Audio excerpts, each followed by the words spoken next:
So ఆ విధంగా ఒక చిన్న పిల్లవాడిగా నేను సంఘ్ యొక్క యాక్టివిటీసు శాఖలు చూసేవాళ్ళం. మేము శ్రీశైలంలో చదివాను. నేను ఆ సమయంలో శాఖ నడిచేది అక్కడ.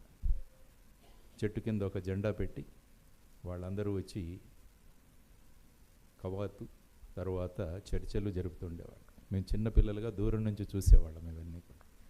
అప్పటి నుంచి సంఘం గురించి ఒక ఇంట్రెస్ట్ అన్నది డెవలప్ అయింది. ఈ విధంగా తరువాత విజయదశమి రోజున సంచలనం ఏదైతే ఉంటుందో అది కూడా చాలా కన్నుల పండుగగా ఉంటుంది. ఆ తర్వాత ముఖ్యంగా సంఘ గురించి తెలుసుకోవాలన్న నాకు మహారాష్ట్రకే నాకు ఆర్డర్ వచ్చింది. So I was allotted to the Maharashtra order. So where I could interact with so many people.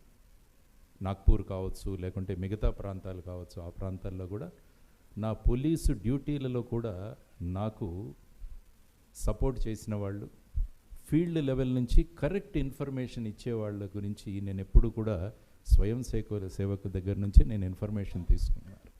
ఎందుకంటే ఖచ్చితమైన ఇన్ఫర్మేషన్ వారి దగ్గర నుంచి నాకు దొరికేది. సో ఆ విధంగా సంఘతో నా పరిచయం అన్నది బాల్య దశలో మా ఊరు నుంచి ప్రారంభమై తర్వాత నా కెరియర్లో కూడా అనేక మంది గొప్ప వాళ్ళతో పరిచయం చేసుకునే అవకాశం దొరికింది.